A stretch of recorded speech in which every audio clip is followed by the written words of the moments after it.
Monsieur le Président et assesseur, que le président Dadis ait le courage d'assumer ce qu'il a planifié. Demandez pardon au peuple de Guinée. Car c'est lui le cerveau moteur de tout ce qui s'est passé. On demande preuve. Quelle preuve? Photo? Vidéo? Non. Qui s'attendait que cela pouvait arriver pour filmer?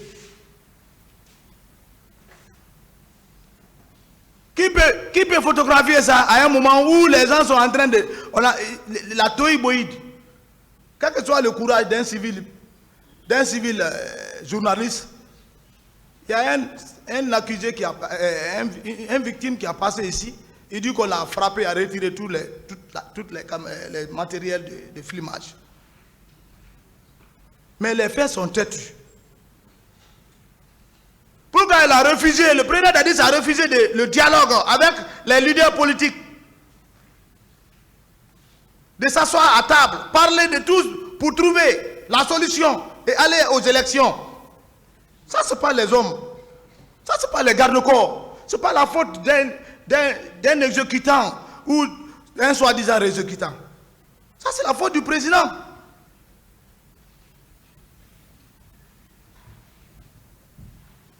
C'est lui qui avait dit qu'il ne se présente pas aux élections. Si tu vois les gens exciter pour des manifestations, tu as quitté l'abbé, tu as fait toute la journée du 27, au moins, appelle un de cette journée. Mais il ne faut pas camoufler, dire que je suis venu le 27, j'aurais... Non, et tu es venu le matin.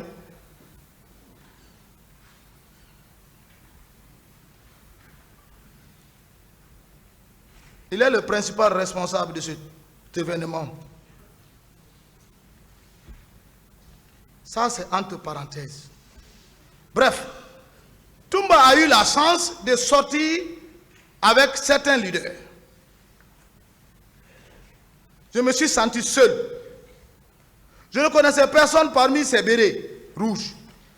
Entre-temps, je regarde à gauche vers la tribune, c'est-à-dire la grande tribune.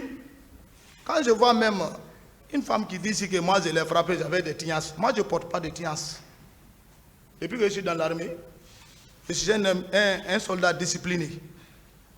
Je ne suis pas indiscipliné. C'est pourquoi j'ai cherché à connaître ce que c'est que l'art militaire.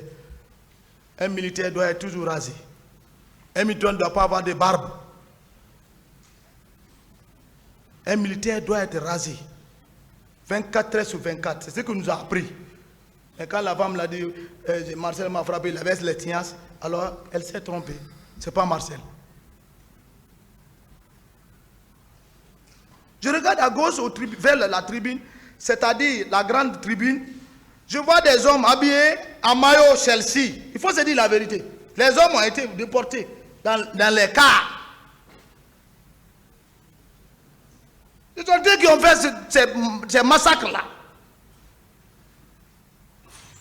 Ce sont eux qui ont mis le pays là dans cette situation. Tu ne peux pas prendre les soldats, recrues, tu les envoies dans un milieu avec des commandeurs qui sont têtus. Ils vont faire de n'importe quoi. J'ai vu ceci et d'autres étaient en Corée et armés, qu'ils maltraitaient les civils. J'ai foncé sur eux. Et j'ai dit, qui vous a envoyé ici? Parce que ces jours-là, c'est comme si j'avais toujours les fils, mais vous savez, les docteurs là, ils mettent les fils qui, même si on n'enlève pas, ça se transforme en chair. C'est ce que j'avais. Ils sont tous témoins. Et tous savent que j'avais ça. Donc, j'ai eu le courage de parler avec un petit ton sur eux. J'ai dit, mais qui vous a envoyé ici? Et pourquoi vous agissez comme ça? Directement, il y a eu parmi eux qui étaient armés, m'ont braqué l'arme. Peut-être d'autres ne vont pas croire ce que je vais dire, mais c'est la vérité.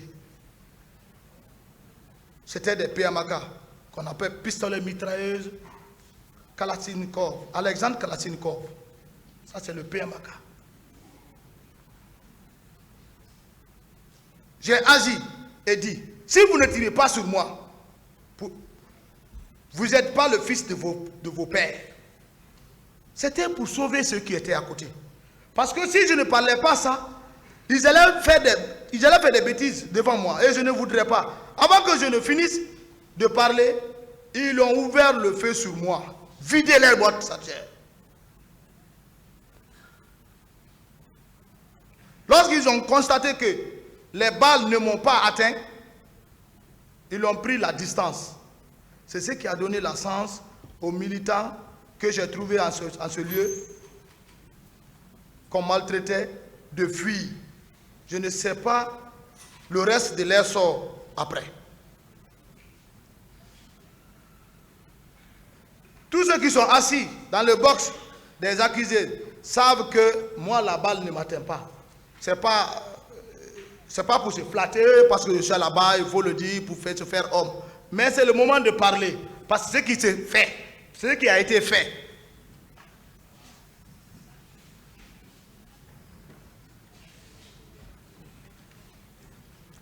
Après ce petit temps, je me suis vu isolé et je me suis senti seul, car je ne connaissais personne du côté militaire et civil. Même le commandant Toumba, je ne connaissais plus sa destination.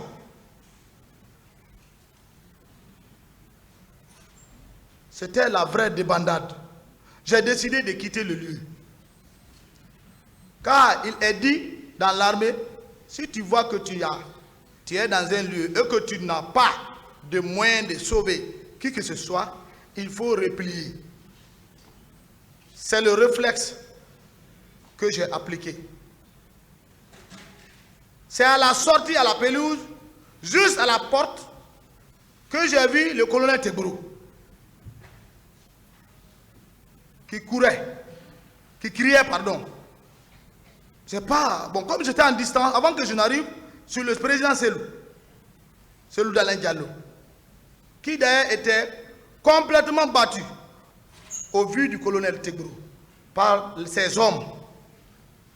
Certains étaient en béret rouge et d'autres dans leur tenue noire. Ah, monsieur le président, c'est là qui m'a donné la vraie rage. Voir un ministre d'État qui ont poussé le président Dadis à l'horreur. Il faut se dire la vérité. Tant qu'il est avec Tegboro, il n'aura pas la paix. Ce n'est pas son étoile.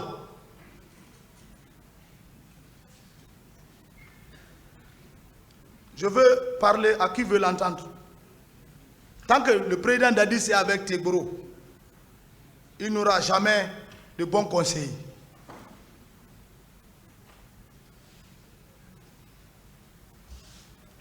Le colonel Pivi, c'est un grand homme. Malgré tout, il faut le reconnaître. Au temps de Lansana Conté, c'est lui qui était notre porte-parole. C'est un grand guerrier. Lui, au moins, on peut l'écouter. Parce qu'il a travaillé pour nous. C'est le moment de le dire.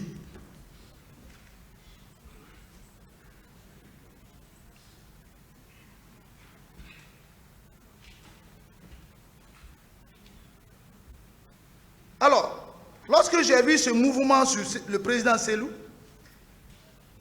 il était porté au dos par un jeune. Moi, je n'ai pas vu sa physionomie, c'est au jour des déclarations, quand la garde de le président Cellou, j'ai compris, j'ai dit, ça c'est une réalité. On ne peut même pas effacer ça. Parce que moi-même, j'ai vécu. C'est ainsi que j'ai décidé, je vais arrêter le ministre Tegboro. Parce qu'ils ont gâté le pouvoir. Ce que j'ai vu, c'était atroce. Pas parce que je n'étais pas content.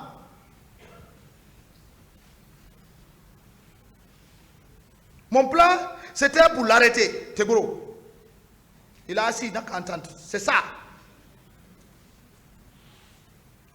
C'est pourquoi il parle, quand il veut parler, on contourne Marcel, il ne peut pas dire mon nom. Parce qu'ils savent, s'il cite mon nom, je vais déclarer tout.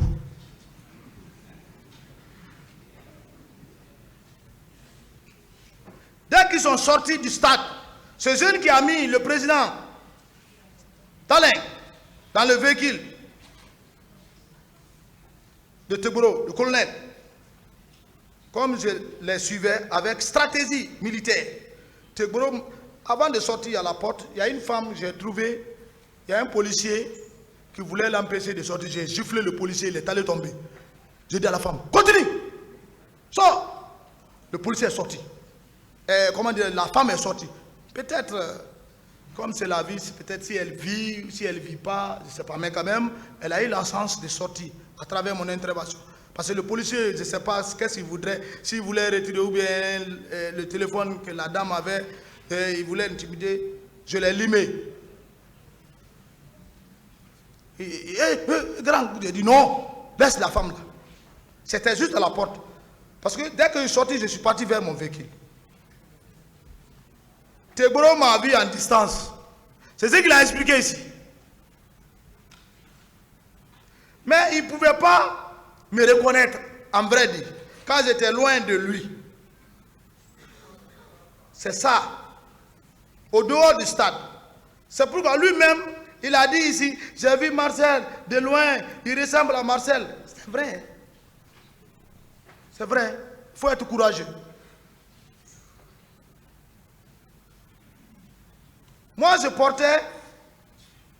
partais m'embarquer dans ma voiture pour les suivre. Et de pouvoir les suivre, car j'étais venu seul dans ma voiture.